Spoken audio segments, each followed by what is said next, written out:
Hello. Good afternoon, everyone. This side Sanjay Suman from ICMI Social Auditor Organization. So, welcome to our program Spotlighting on ESG, Rationale, Present and Status, and Future Outlook. So, today's our speaker is Ms. Tara TK. She has already joined, and she is a founder and CEO of ESG Minds. So I'm welcoming to Ms. Tara TK, ma'am, for this program. Welcome, ma'am, and good afternoon. Thank you very much. Thank you for the opportunity and thank you for having me today. Am I audible well and good? Yes. Can I go ahead and share my presentation? Yes, sure.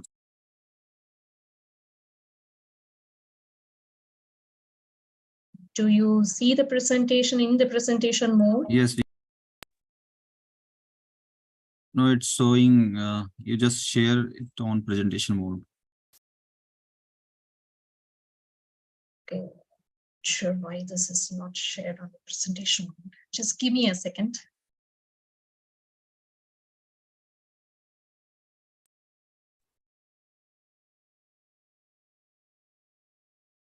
Do you see it now, the presentation mode? Yes. Are we getting started with the session now? Yes, we can. Yeah, thank you so much. And good evening, everyone on the bridge. So we have an hour, and I was mentioned that our audience are coming from different backgrounds of our different levels of understanding on the subject. And therefore, I will keep that in mind. And probably in my narrative, we will explain some of the basic concepts and terminologies as required for the storyline. And the intent of the session is also not to get into the specifics or the technicalities, but what I wanted to cover was the big picture of the domain ESG as to why is there such a huge spotlight on the subject right now, and where are we currently from a global perspective as well as from India's perspective, and where are we heading to. I'm hoping I'm audible well and clear and everything is fine. Yes, ma'am. Yes. So the term ESG, in fact, this isn't a new term. In the corporate circle, we have been using this term at least since the beginning of 2000. But then something has happened that there is a huge interest on this topic right now, right? And here is the proof for it. I'm hoping you're seeing my slides changing. Yes. Yeah. Here is the proof that we can see. This is a snapshot of Google Trends report on the terms ESG and ESG report. And we can see that almost up until 2015, there was absolute silence. There wasn't enough conversation. There wasn't any conversation around it. And since then, we have suddenly started discussing on these topics significantly. And so what has changed? Not climate change is not a new topic. Board governance is not a new topic. Diversity, equity, inclusion, all of this have been in place from a very long time. For decades, we have been discussing in the corporate circle, right? But then something has really happened that suddenly, all of a sudden, there's a huge big buzz happening around the subject.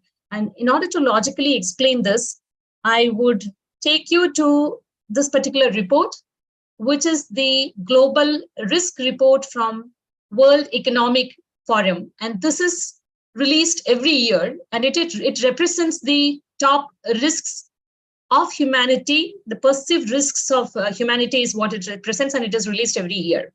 You can see the top risks being plotted here from 2009 up until 2020-23. The top 5 risks of each year is what you see. You don't have to try and read the contents there. It's going to be a little difficult. But if you focus on the colors, the blue color represents the economic risk. And you can see that the very last time we ever worried about economic risk being a huge threat to humanity was in 2015. Since then, we can see that we have gradually converged our risk topics onto environmental and social. Those are the greens and reds. In fact, from 2020, the top 5 risks are only environmental and social. So that kinds of logically tells us why there is, so this ripple effects happens across the globe, across the governments, across policymakers, across investors, financial institutions, businesses. So that's one reason why we can logically relate this sudden increase in this conversation. And the other way I will look at it is the huge amount of scientific evidences that are made available to us, which are very undeniably telling us right now that the topmost reports among these are the IPCC report, which is called as the Intergovernmental Panel for Climate Change. And this year's latest report very, very clearly calls out that it's a code red for humanity. We are at crossroads. We can either take the highway to the hell, or we can still try and see if we can build a livable future. We are going through the hottest decades in 125,000 years. And scientifically, right now, there are very, very clear evidences that it is human activity that is warming up the planet. Extreme weather events, I mean, all of us are already personally must be witnessing it. The weather events, the extreme weather events have increased the frequency significantly in the last decades. You can see it has become an everyday affair. I'm sure you have seen the visuals coming from Himachal since yesterday. So that is the second part of the reason why this huge amount of conversations is happening. And for a quick recap on some of the critical temperature levels that we are looking at, right? If you're familiar with the term, the Paris Agreement, which is where our global countries have come together to converge on the fact that we need to limit our temperature rise in this century to 1.5 degrees centigrade above the pre-industrial levels.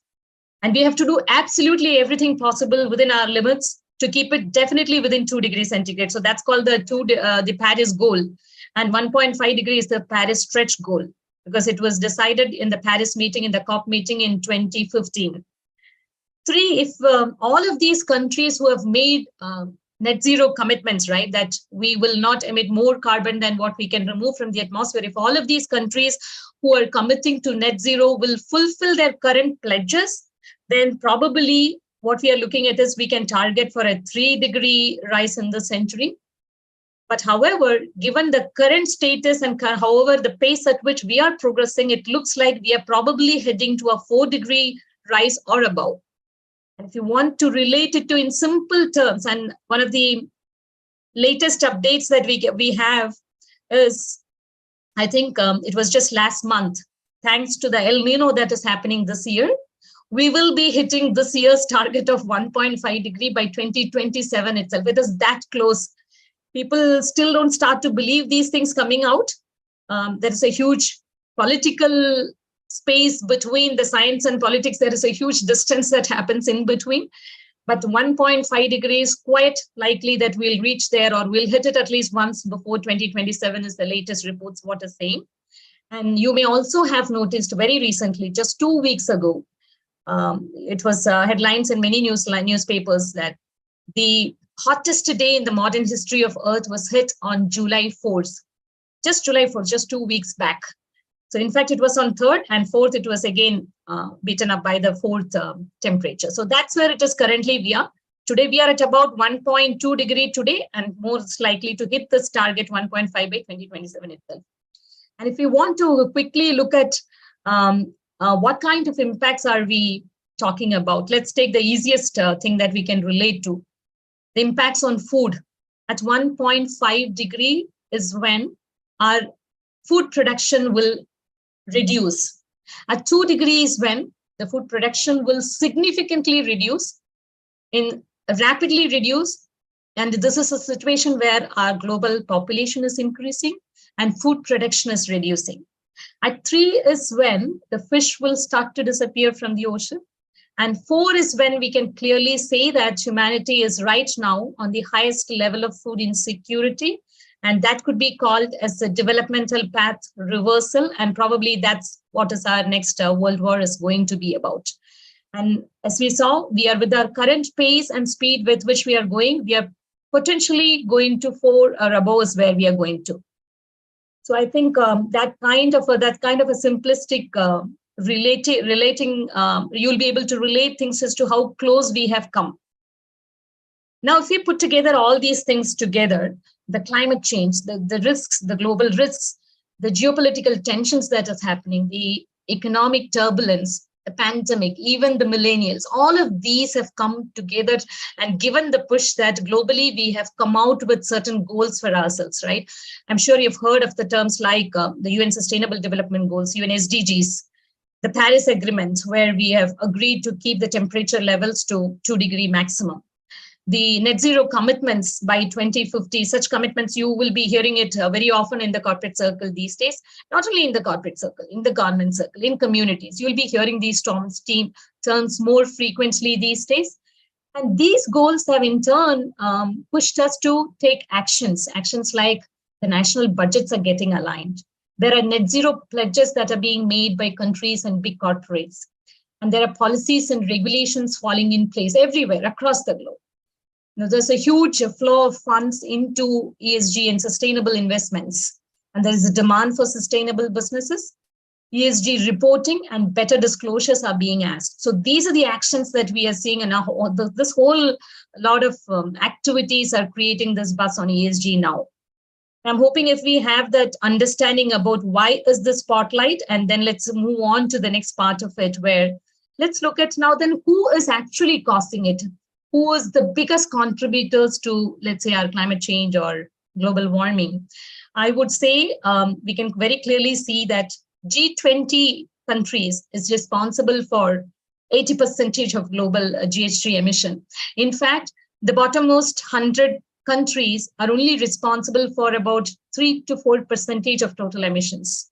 And you can see the per capita emissions in terms of Saudi and Canada and Australia, US, Russia, South Korea, Brazil. These are the some of the top per capita emitters, whereas India is one of the lowest. Although our total emissions we stand at third in total emissions, our per capita emission is the lowest in G20. And obviously, a consumption is more when your population is more. And therefore, for all just calculations and comparisons, we go by per capita emissions, and we are the lowest. And I would like to show you another picture of the climate change disparity as we see. If we see historically, the historical polluters have been the global north. You can see in the first picture, the red is painted primarily on the north side of the globe, and they have been the primary contributors or historical emitters. Whereas if we look at the impact, who are the most vulnerable countries to this impact that we are all waiting for, in terms of economy or in terms of preparedness, in terms of infrastructure, it is going to be the global south that's going to be mostly affected.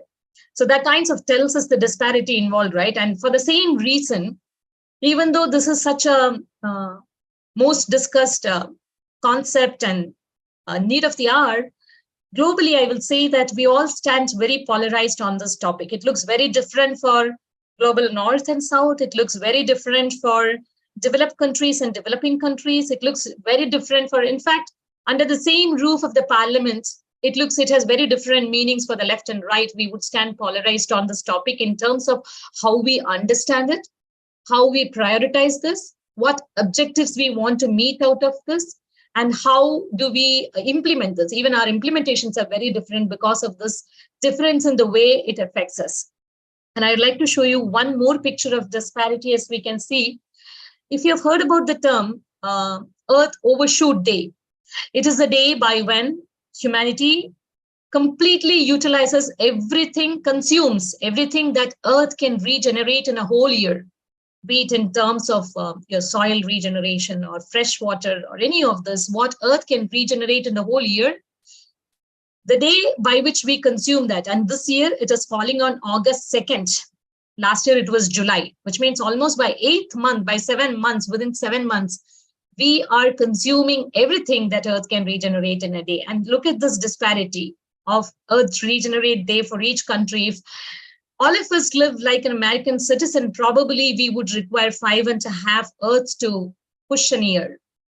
So right now, on average, what we need is 1.8 Earths, which means we are so much overutilizing the resources right now.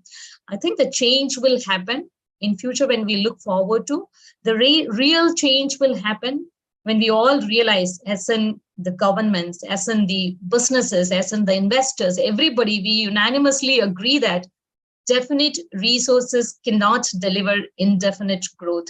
I think that's when the real changes will start to happen. And here is, does it mean that we saw that this is the disparity, right? And does it really mean that even in the developed countries, they're all on the same page as to what they have to do and the prioritization? I would say a very big no. I'll take this example of at least in the US, at least 20 states had sued Biden administration for investing the pension fund. If you're familiar with the 401k, investing the pension fund in ESG investments. So eventually, Biden, a couple of months ago, he had to use the very first veto to actually shoot this down and make sure that the pension funds are going into sustainable investments. So all the red states. So in fact, so as I said, under the same roof of the parliament, the left and right would stand divided on how we want to implement it and how we want to prioritize this. In spite of the urgency that we saw in the initial part of our conversation, in sight of such emergencies being communicated across the globe, and that's a kind of polarization that we would see from across the globe, how people understand it and implement it. Now, you probably, and then I would like to take you to discuss about actually which are the countries who are actually acting on it actively.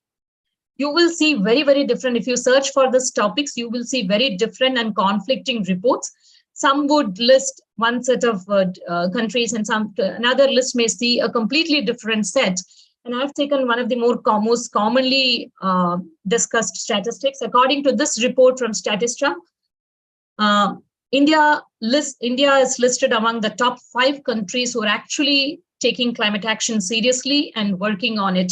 And this ranking is done based on our per capita emission, based on our climate change policies, based on our targets that is committed to, current status, our focus on renewable energy, and so on.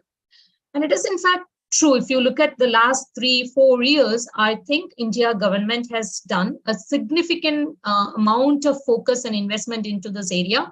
I think at the end of the day, as we saw, the most affected are going to be the developing countries.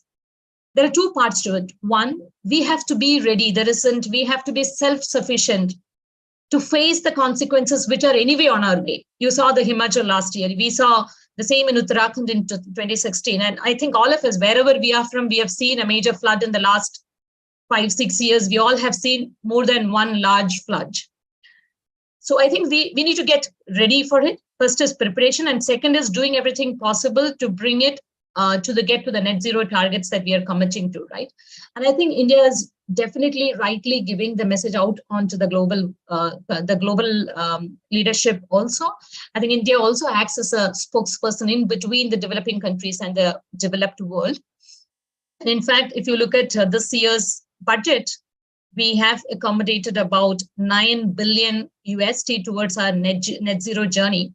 And this is going to be covering our green hydrogen, huge investments on the green hydrogen side and renewables and net zero transition. So I think we are definitely setting the right example. And one of the prominent targets that we have set for ourselves is at least 50% of our power demand will be met from non-fossil fuel-based sources by 2030. So let's see in the coming years what kind of differences we will start to notice in the way we operate. I mean, the way the communities work, the way our lifestyles change, all of these are going to come in the next few years. So we would see that. And now if we come down a bit to the corporate world, in spite of all this work that all the governments are doing, in spite of the yearly COP meetings wherein all the global leaders come together to discuss climate change, in spite of the Davos meeting every year, in spite of all of this, we can see that this year, the oil giants, all of them, the Shells and Chevrons and ExxonMobils of the world, they all had reported record profit this year. In fact, the best in their entire history.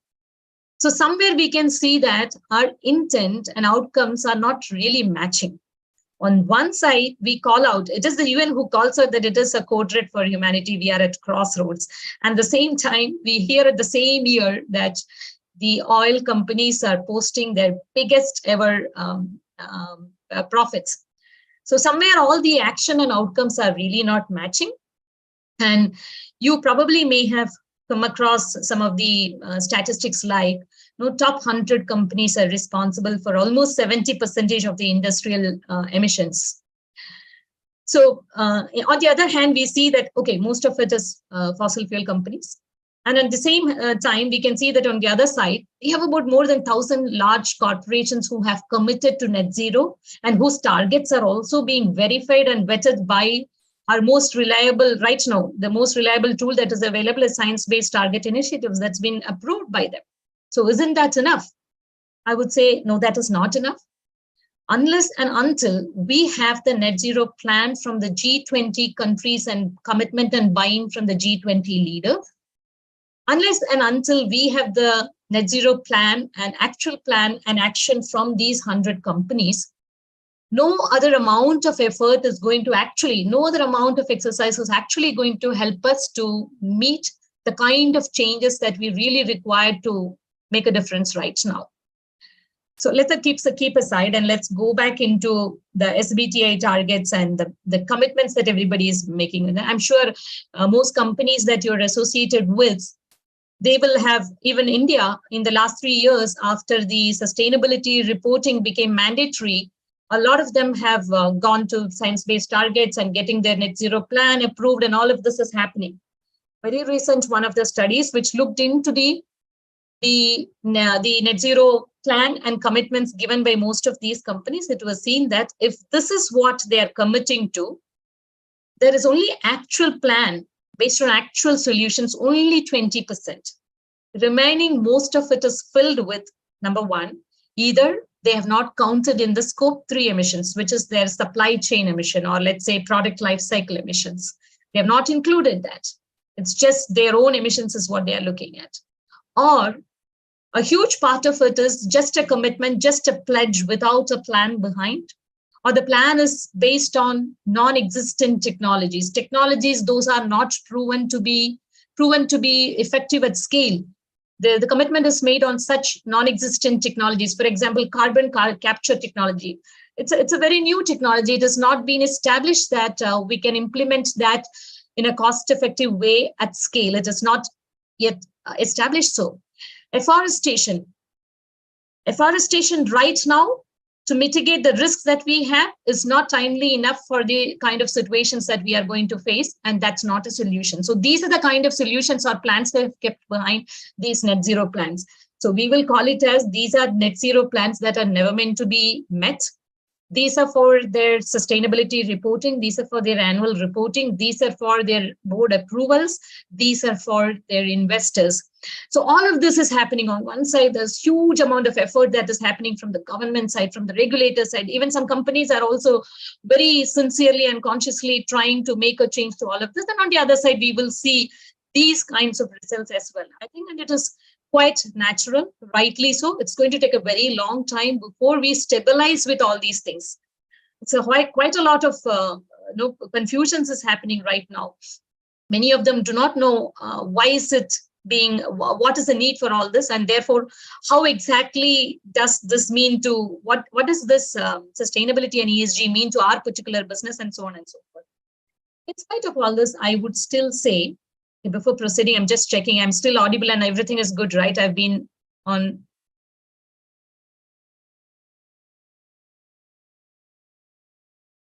Hello? Everything good? Can I proceed? Yes. Yes, ma'am. Yes. So I would say one of the biggest outcomes or biggest change that we would see in the corporate world is that businesses have started understanding, or there is a huge lot of awareness right now, and they're able to understand the context of sustainability and ESG, very specific to their business, very specific to their industry, very specific to their region. Now they're learning a lot.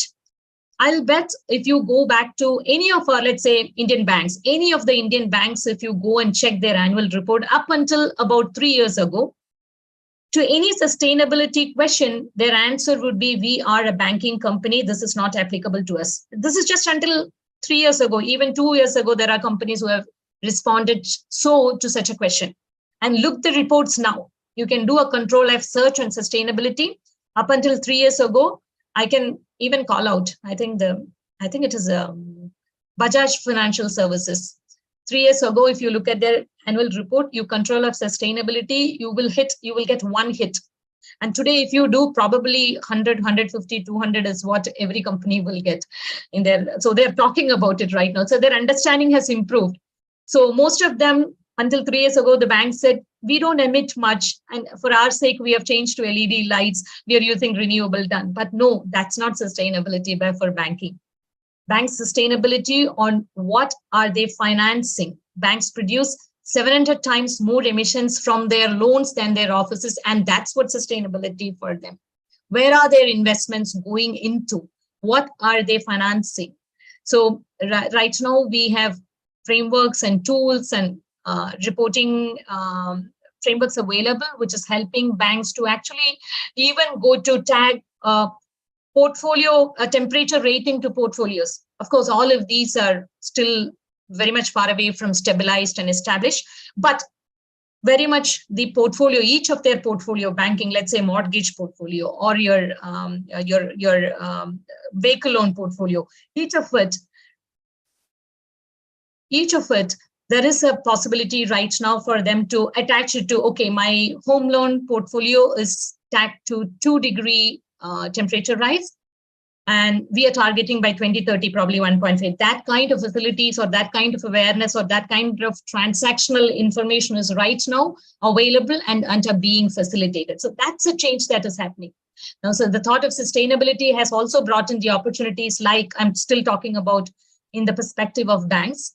Sustainability linked bonds and sustainability linked loans. Those are new opportunities that has come in, right? And helping your customers with the net zero transition itself. The net zero transition is another huge opportunity. And then financial inclusion has suddenly become the most important topic for many banks right now. Again, it is back onto the spotlight because that is part of huge sustainability part. And they're also worried about the decentralized finance, because that's more sustainable, how to get the financial help to the unbanked. So decentralized finance and how to use the blockchain technology effectively. And all of this have come into conversation because of this focus on this topic. Let's take one more industry example of gaming. Again, up until probably 3-4 years ago, globally, there isn't a single company probably who would have discussed sustainability in terms of a gaming industry. So they would typically say, this is absolutely nothing related to us. But then in the last few years, there are all these reports started coming out as to gaming is one of the fastest carbon footprint industry. Video game emissions in US alone is more than the emissions of countries, the total emissions of countries like Sri Lanka. The esports, the emissions from that is equivalent to 5 million cars on the road. So now, more and more, gaming is becoming like a excluded industry or a borderline industry for ESG investing. So I think the businesses have started realizing that what is in store for them and how do they change their business model or how do they change their products and services has suddenly become a priority for them, right? And some of them also have found the huge opportunity in this. This is also a platform that has the reach to 3 billion gamers on Earth.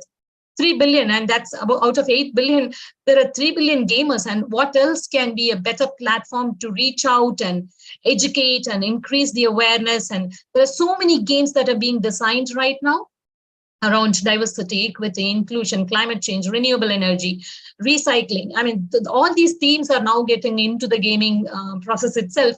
So these are the ways that, and the companies even ask for explicit commitments and promises from these players about their lifestyle changes, about their energy usage, about their transition to renewables, and they collectively report this at UN level. So this is the kind of changes that we can say that is the awareness or the changes that is happening in the corporate side.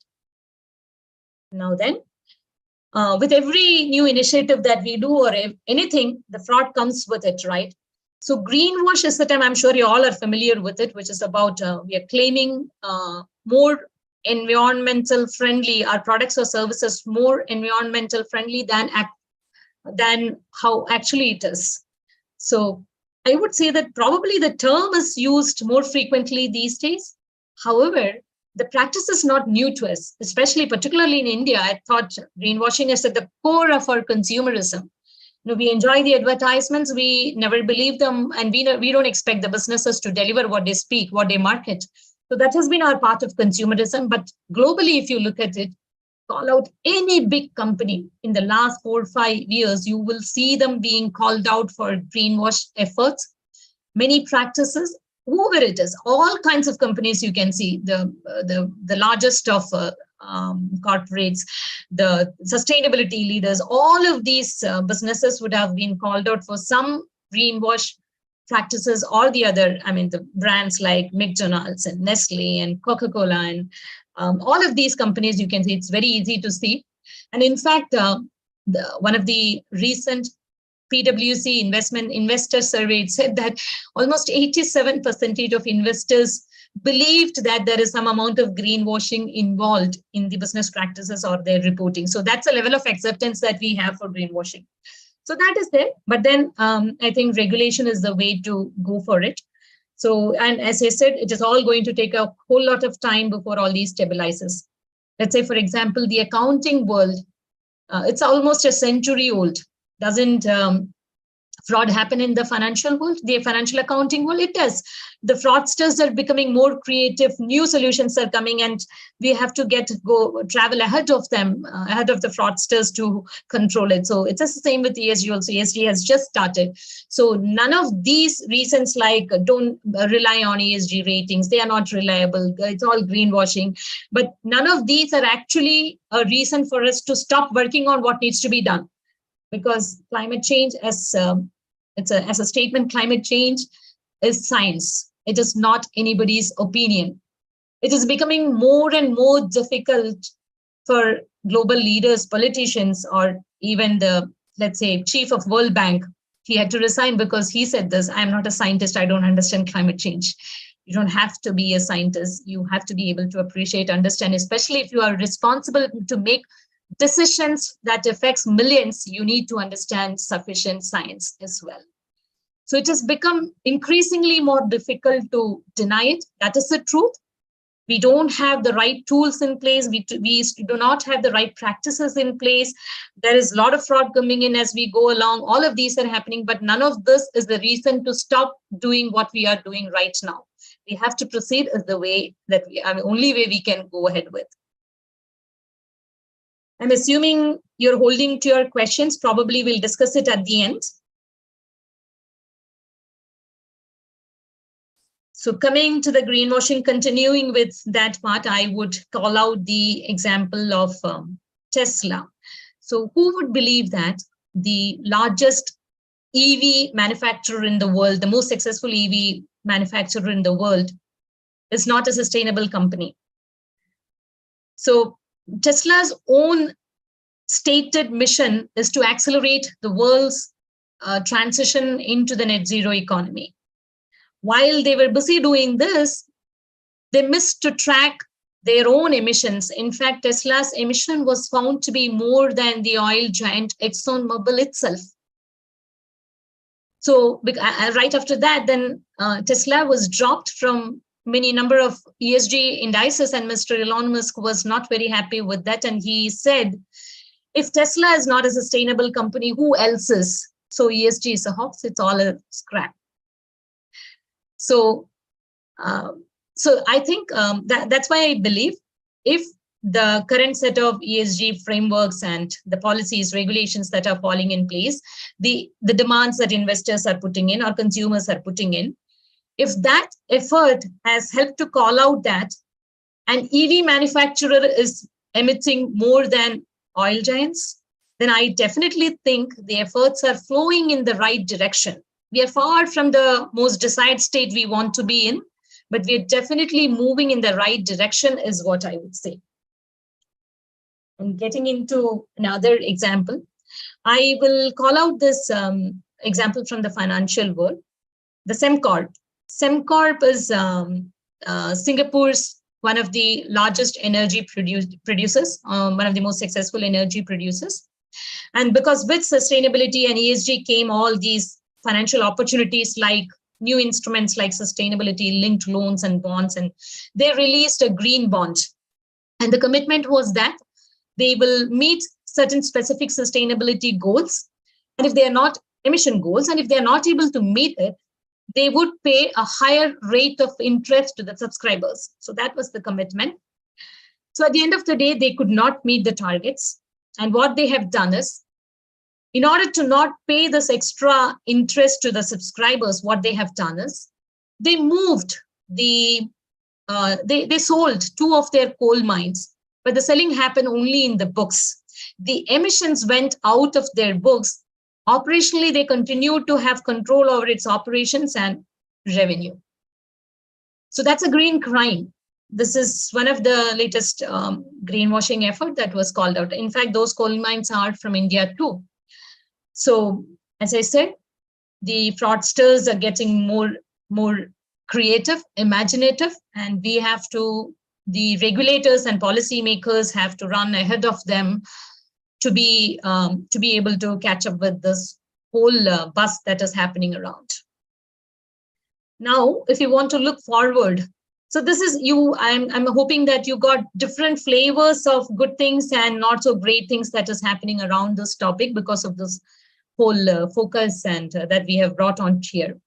Now, if we start to look at in this journey, are we really, where are we heading to? So once all these practices stabilize, once we have all the reporting frameworks consolidated, once every company reports and they come up with proper net zero plans and all, are we really going to mitigate the real risks that we have? Are we going to reverse the impending disaster? Are we able to do that? So in order to answer that, I don't think there is a direct way to answer that. And I think I would try and attempt to share my perspective of where we are heading to, how far we are away from the real solutions. So I would relate it with an Indian example. I'm sure most of you would have watched this program or watching this program, Shark Tank India. I watch it for the entertainment part of it. I like it. I think the best part about this program is the huge inspiration it gives to many of the huge inspiration it gives to many youngsters, that irrespective of their background, irrespective of their age, their financial background, their educational qualification or anything, if they have a great idea, there will be investors to invest. So I think that way, this is a great program. And if you have watched this program, they ask a similar set of questions to all startups that they want to invest. They are sharks are the investors, right? They ask the very similar questions to them. They talk about the business opportunity. They ask about market potential. They ask about valuations. They ask about your cash flow, and they even ask the questions to check the stability or commitment levels of the founders. But today, a question that you will not hear that is being asked in these discussions are, what is in it for the world? Is there a social or environmental cost attached to your product or services? If there, how much is it? And who is paying for it? Where have you accounted the cost of it and who is paying for it? That is a question today we will not hear. And tomorrow we will probably naturally start to hear this because we are forced to integrate these questions into our business decisions. And I would probably explain what is this, what do we mean by the social or environmental cost of your product, right? And I will take, in order to explain this more easily, not in literal terms, but in order for us to relate it more easily, I will take the example of the business Zepto, the latest unicorn in the block, right? The fastest grocery delivery business. So in fact, they broke all the glass ceilings when they came in. They came in and captured the market. They did what the Reliance and Tatas couldn't do. They did what the Big Basket and Zomatos of the world couldn't do. They made 10 minutes grocery delivery possible. In fact, their average delivery time is some 9 minutes, some seconds. So, and you would read about the success stories and about in all the business magazines and newspapers, you would have seen their stories. In fact, we got our youngest billionaires of India, 19-year-old, and their net worth is currently about 1,000 crores each, and they managed to build almost a $1 billion business.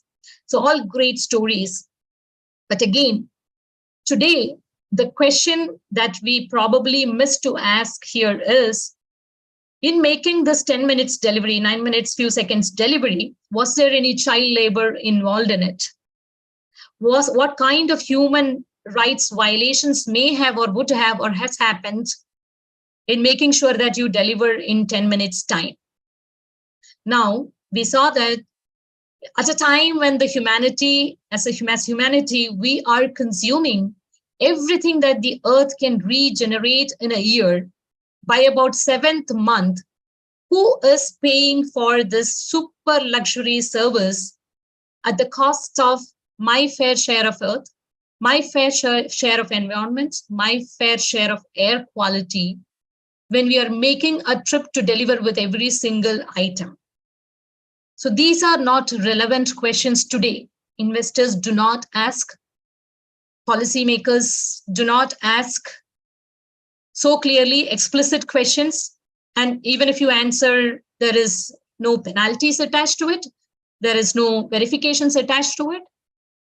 If you want, you can report. But these questions are not being asked today.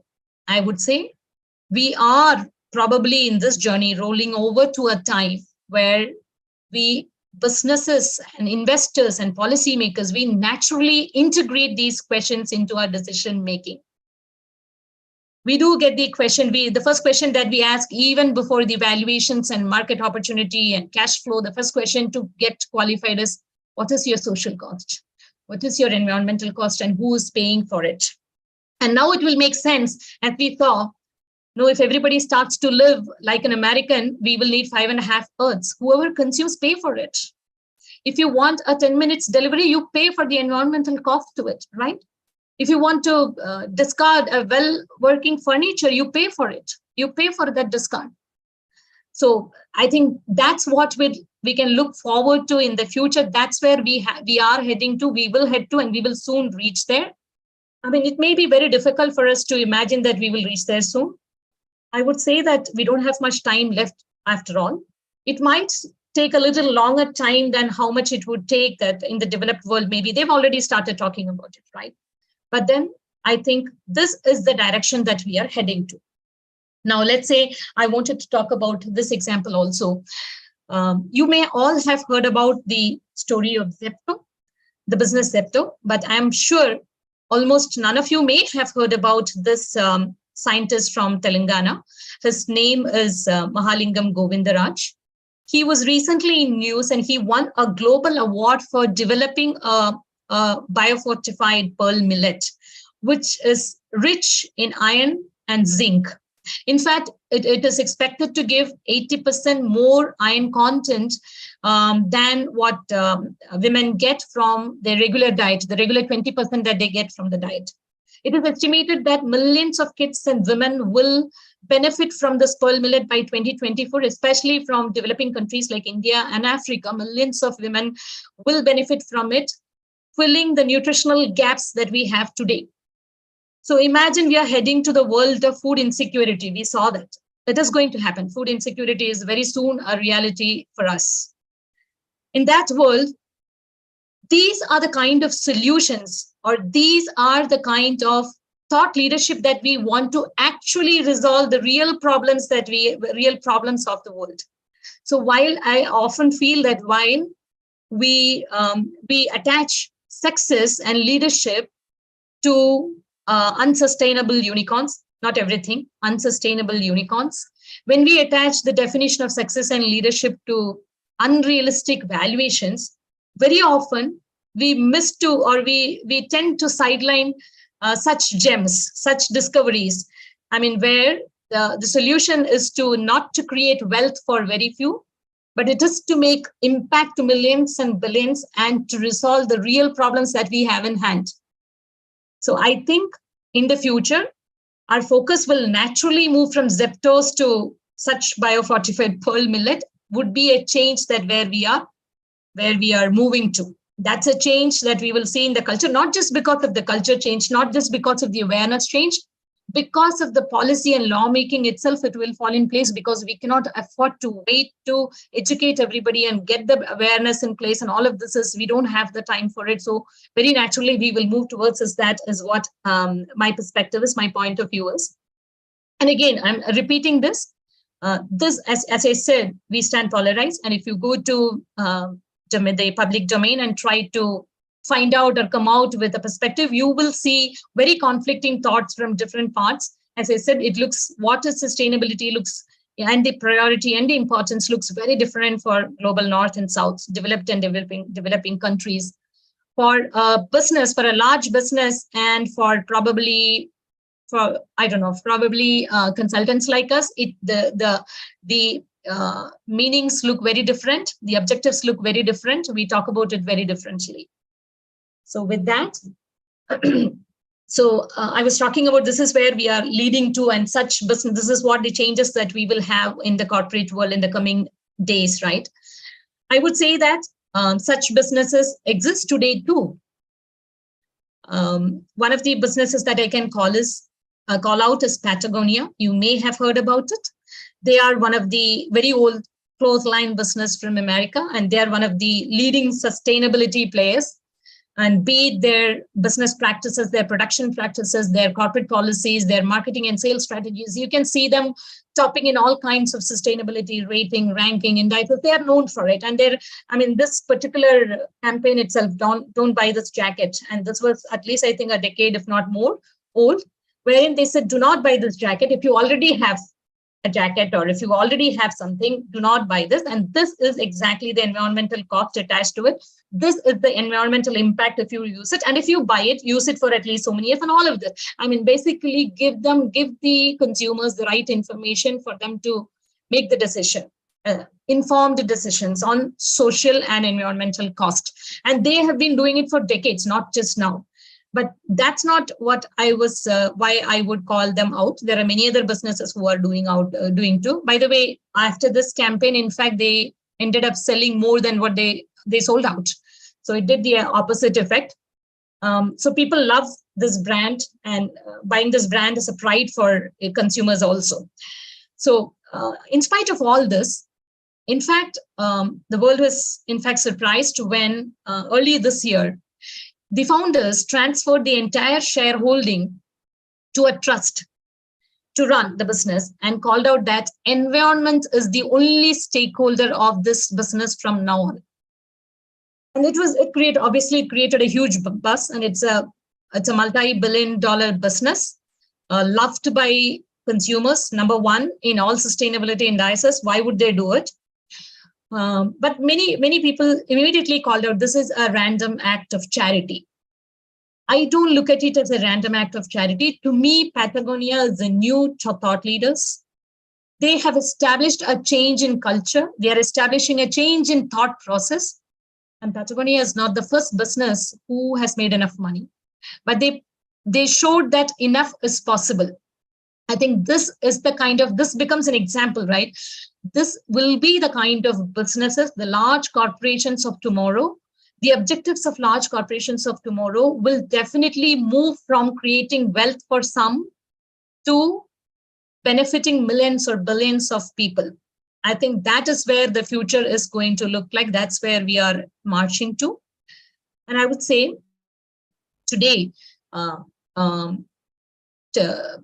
about half of population is half of our population is under the direct danger zone of climate change. Almost 70% of biodiversity is wiped out in just last 50 years of human activity. And 63% of world's wealth is accumulated just in the hands of 1% of people. None of this is sustainable. We need alternate solutions. We need alternate thought process. We need alternate thought leaders to make such solutions and to make this change happen. So I think that is what the future of sustainability looks like. If you have heard about the term degrowth, the developed world has already started talking about the term degrowth. Basically, this is an economic system where it is about shrinking economies rather than growing economies. It is about utilizing the world's resources primarily on well-being than on profit creation. So it's not this is a real word, and this is really policymakers and people are working together on it. So we need a more equitable and just geopolitical governance where our wealth and as well as the consumption patterns are more reasonably distributed. We need alternate economic systems. I would say that the capitalism has delivered its purpose. It is bottomed out. It's done. It's bottomed out. We need alternate systems that is based on social justice, that also considers the environmental aspects, also rewards efforts and individual freedom. I think that is the kind of thought leaders that we need to bring in such changes. That's the kind of changes that we would require. And I would really look forward to see that in the future, this is the kind of landscape that we are going to be in. So that's kind of how I wanted to conclude the overall conversation. I will now take a pause and request you to reflect back on how you found the conversation and the questions. And if I can help you with elaborating any parts, please go ahead.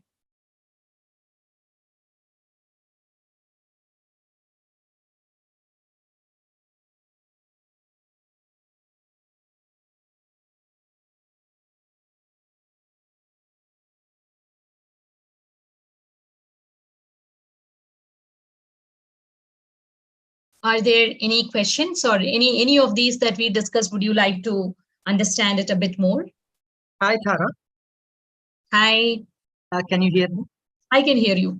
So this ESG is now playing an important role, as you have mentioned. Like as we are professionals in the area of finance. So what do you suggest? What kind of certifications we should further pursue to excel in this area? Okay. So see, when I started talking about ESG, it was only about 4 years ago. There weren't many conversations happening around. Even in the boardrooms, it was a very odd discussion. People didn't listen to it. But right now, just within 4 years, I can see that there is a whole lot of conversation happening in India itself. There are a lot of certification. There are a lot of courses that is offered online within India, outside, particularly for specific professionals, chartered accountants, CAs, and board members. In fact, I train for board members, independent directors. I give the training on this topic, and there are so many of them offering these courses. Now, sustainability or ESG is a super horizontal, which cuts across everything, which cuts across every vertical, every concept you can think about. It's like security, right? So for the same reason, this is a huge domain. So instead of answering it in 1 or 2 lines, I would request you to go and please take a look at, there are 2 articles that I have written and published on my LinkedIn, which exactly answers and gives you the listed pointers as to, in my opinion, this can all be self-studied. You don't have to really go for a course unless the course certification definitely helps you to go for an interview, or it adds to your credibility. However, if you really have to understand this topic, every information is available out there. And right now with ChatGPT, everything is available. And I have given a list of topics that you can go for self-study one by one as to how you can get the fundamental knowledge cleared. What are the things that you have to look at? What are the reporting frameworks? What are the rating agencies? What are the regulations that are in place? What is the difference between industries? All of this, the basic knowledge, I have given a list of a table of contents that you can look at. And then on the career wise also, I have written another article. Both of them are featured on my article list. My LinkedIn ID is again Tara TK. You can search for it and you will find it. I've also given a list of courses available in India and outside online also. So please refer to that. And if you have a question, please Sure. post it in LinkedIn. Sure, sir. Thank you. Thanks. Hi, I'll go through Tara. your link. Hi, Tara. This is Suresh. Hi, Suresh. Yeah. So we are hearing that in India we have this BRR for the listed companies, and then it grown to BRSR, and still a lot of IFRS standards are coming in where they are integrating lot of CDP, TCFD, other sustainable standards, GRI standards. So where we are on the in totality from ESG compliance point of view with the present BRSR for the top 1000 applicability? That is the first question. And the second one is about when we say ESG compliant, or when an organization wants its supply chain, both from vendors and from customer side, to be ESG compliant. So how or what are the parameters that they will take into consideration? Okay. So I will go to the first part of it, the reporting frameworks. So about 3 years ago, there were at least 5-6 different types of reports, and everybody reported in the way their stakeholders asked for. For example, some investors asked for a specific reporting. We want GRI reporting, or we want SASB reporting. So you give us it in this format. And there were there were scattered some regulations where some regulators or the market regulators also asked for a particular kind of report. So, but then in the last 3-4 years is when the need for consolidation has very severely come in, that there's no point in making 100 different types of reports. And each of these reports also kept in mind a different objective. So sometimes reporting in one was not necessary because some other stakeholder has a different objective and he needs to see it in a different form. But then the need for consolidation started becoming more and more prominent in the last few years. And that's where IFRS was put in place. And it even after 3 years, because I can't really understand. On one side, we say that it's code red for humanity, and it took 3 years for them to release. It is only last month that they released the first version. It's not like they're creating anything new. It is consolidating the existing reporting frameworks and coming to consensus. It took 3 years to release the last set of reports last year. Now then, this is not established as a mandate by any of the regulators yet.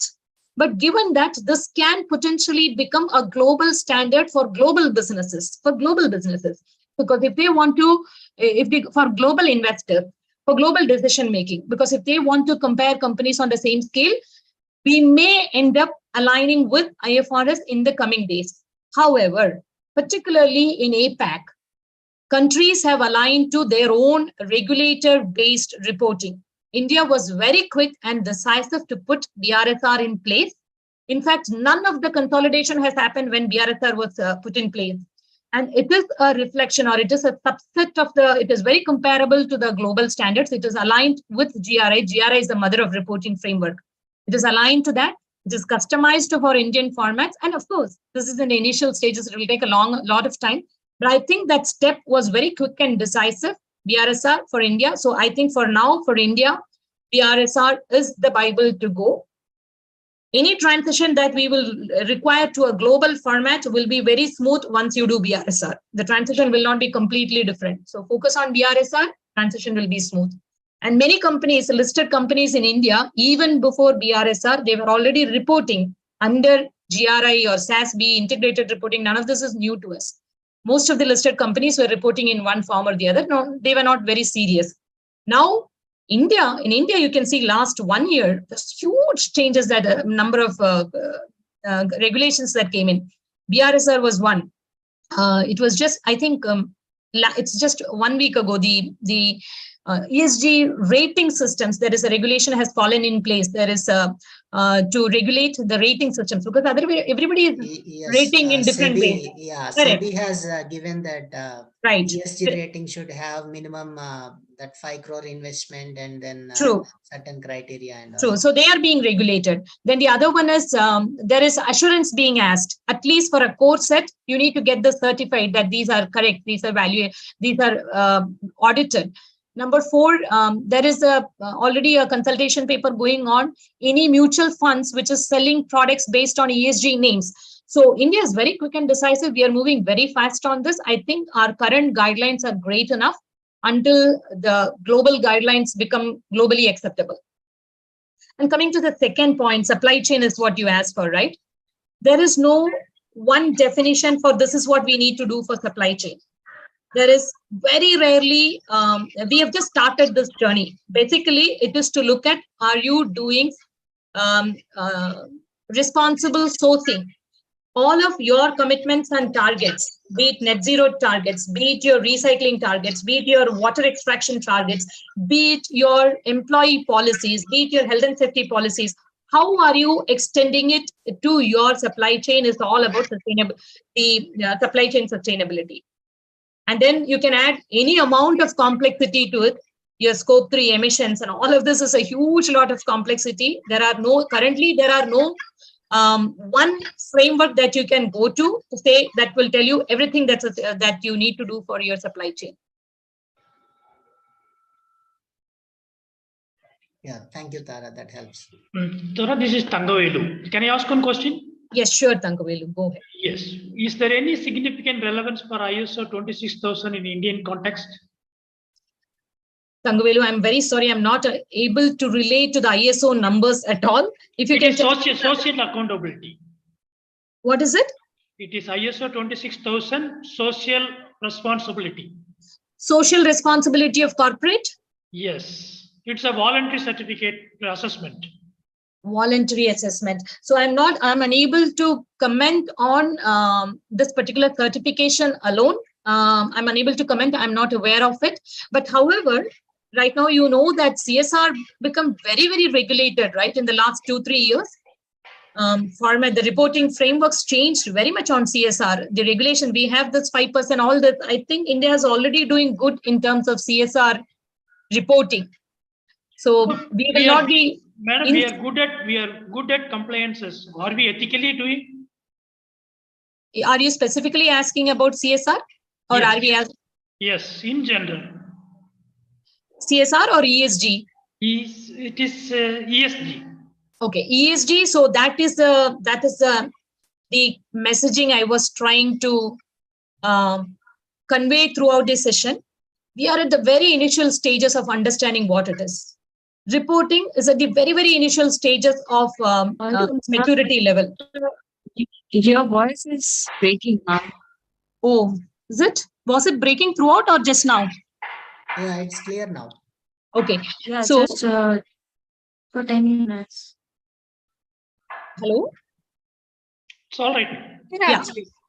Okay, I will go ahead and try. And if I'm breaking, please prompt me. So I would say that reporting is in the very, very initial stages of its maturity itself. We have just started reporting, and there isn't even a question of asking that, are we anywhere near maturity? No. There is quite a bit of learning curve. There is quite a bit of fraud and greenwashing happening. And even if all of this fall in place, all of these regulations fall in place, as we saw, these are not the fundamental changes that we need to actually address the real problems. So we are at the very, very, very initial stages. There will be inefficiencies. There will be fraud. Intent may be there, but it may not be effective. Whatever you are doing is not sufficient. Reporting your first question. You report, but you are not liable. You are not liable to commit to any solutions. There is no penalty. You don't have to correct anything. It's just a reporting. So this is far from what we want. So that way, yes, it is not. We are nowhere, and not just we. Globally, we are nowhere. However, does it mean we can stop this? No. We have to keep doing this until the bigger parts of the puzzle fall in place, like our economic system changes, like globally, we have an agreement and understanding on a more just and equitable global governance. By the time they fall in place, the reflections will happen on reporting too. So that's how I look at it. We can't stop doing it.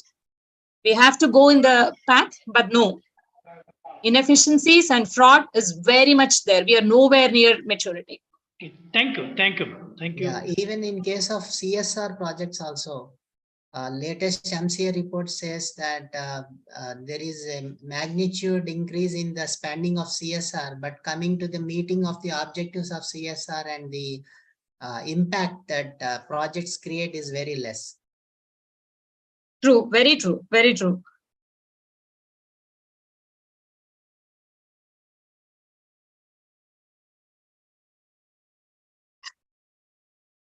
Were you able to the general discussions that we did, were you able to relate to it?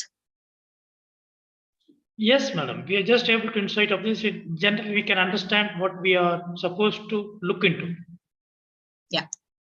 So as I said, when we come to the specifics and technicalities, yes, we have to go and learn about all of this as to, it will see for most companies, their sustainability starts with reporting and ends with reporting. Even though that is the last step in your process, reporting is the last step, sustainability starts with reporting, but which is okay, In turn, in the midterm and long term, eventually, when you measure, when you report, you will start to measure. And when you measure, you will improve. And when you want to improve, you will naturally start to integrate the changes into your business, your products, your services, your strategy, your risk, everywhere it will get integrated as an after effect, even though it was supposed to happen top down.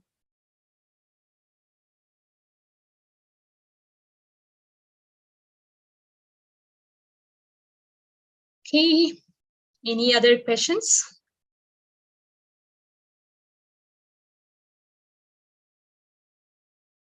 Yeah, like you said, ma'am, for this reporting purposes, definitely it's not like year-end exercise. To report that, you need to have the key performance indicators identified in different areas, where you need to measure from the start of the year or from the start of the project. So in this perspective, any guidelines we have in terms of, I know that from GRI industry standards perspective, there are few measurements for each of the parameters that we need to measure, industry specific, but anything specific from BRSR point of view in this regard? Yeah, so BRSR, as I said, is going to be our Bible. And in fact, BRSR has about 800 parameters, which is like too much for many companies who were starting with. From BRR to BRSR, suddenly the number of parameters, there was a huge jump. The earlier it was more qualitative, now it has become very quantitative. So this BRSR reporting itself is the huge work for most organizations. So BRSR is the Bible to go to. And just a couple of weeks ago, SEBI has also released a BRSR core, which is only 49 attributes out of 800. They have shortlisted 49 core attributes, out of which you need to get an assurance too. You need to get that audited with a certified agency and then report it. So you can look at those, the core and BRSR. What is this? Is it in SEBI circular or? Oh yeah. If you simply search for BRSR core, you will get it. It is a SEBI circular. Okay. Yeah, thank you.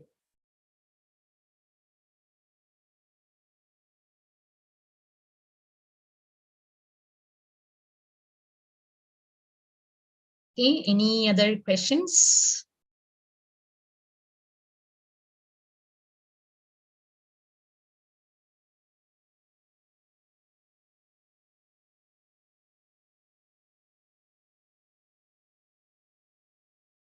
I'm reading a question from Akanksha on the chat box. How we professionals can make contribution in this sector in the initial stage for growth and betterments? I would say the right set of awareness, learning and understanding it. Right now, our knowledge levels, as I said, it is like so vast. As I said, 800 parameters is what we have gone to. GRI is even more than that. And this is so much a happening space. A lot of things are happening on a daily basis. So, and how does this apply very differently for each industry, for each profession? All of this is a deeper dive, keeping yourself up to date. There is a huge knowledge lack and demand on the market. Now, most organizations have created their own sustainability departments. So I think adding to the knowledge base, and being able to start with, being able to meet the compliance, that's where the starting point is for professional compliance. And if you are an auditor or if you are cost accountants, yes, I think already it must be there on to the getting integrated into your cost accounting. Where does sustainability affect? The product redesigning is happening, business process redesigning is happening, and I'm sure it will come to your normal process of life too. So I think knowledge, I would say. Does a 2-day program in GRI help? It depends on what your objectives are, what your role is, and what you have to deliver. So do you want to call out as to, is this from everything you can do self-study? So I would say, again, please check that table of contents that I've shared on my LinkedIn for self-study and go through all of that. All of this is publicly available, and you can even ask ChatGPT to nicely create a course for you. And then you decide from your professional requirements or from your area of interest or from the specialization that you want to have, which subject do you want to deep down into?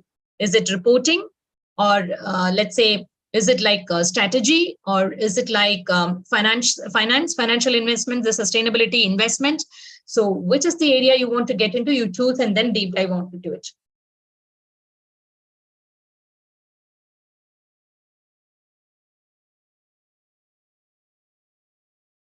Please share your link of your article on the career opportunities in this field. Let me see. It will be a bit difficult for me to pull it out right now, but if you go to my LinkedIn and look at the featured, you will see it. Look at all the featured, it will come in the top 5, 6. Or you can ping me and I will send you the link if you're not able to find my contact details. Shall I type it here?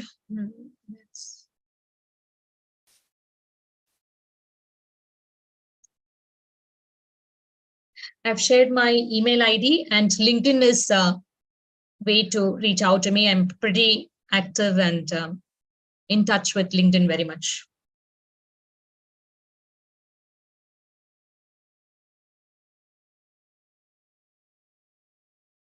Which reportings are common in foreign or India? So in India, right now, we have now BRSR to go to. That's our reporting. Otherwise, globally, most common reporting is GRI. And I would say I use GRI as my Bible for going back and checking what parameter is relevant, where is it coming, what are the attributes, how do we measure it? So whenever I have a doubt whether this particular aspect is relating to sustainability or ESG, I go to GRI and check. So for knowledge purpose, GRI.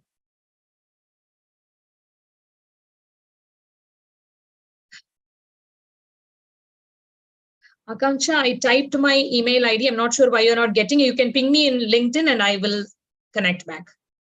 If you're not receiving it, I typed it again. It is tara.tk@esgminds.com.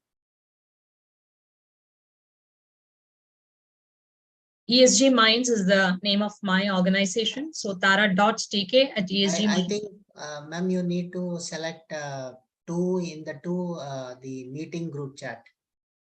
Oh, okay. Where is that? Okay. No, to Akanksha is what it is selected as. Maybe I will. Yeah, you can select a meeting group chat. Then we will all be able to see what you have provided.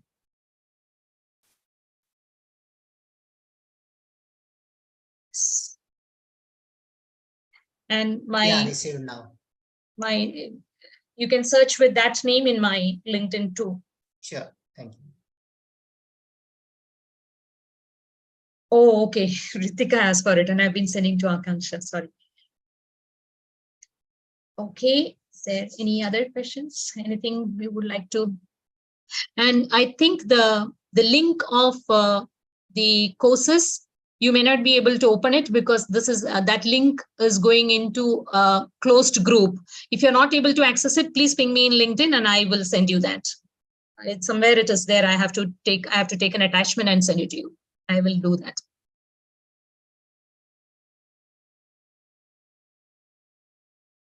But my articles are all open. So you can see these two. One is what to do on a building career on ESG. Second is self-learning ESG, a table of content. I think those two will be helpful to start with.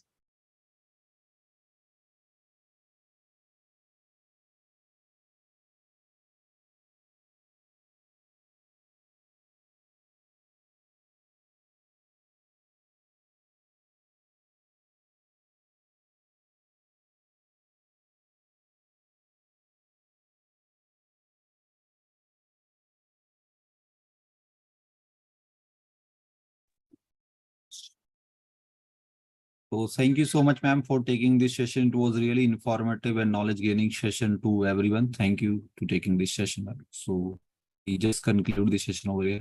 Thank you. And thank you to all You all. participants. You all have a good evening. Thank you.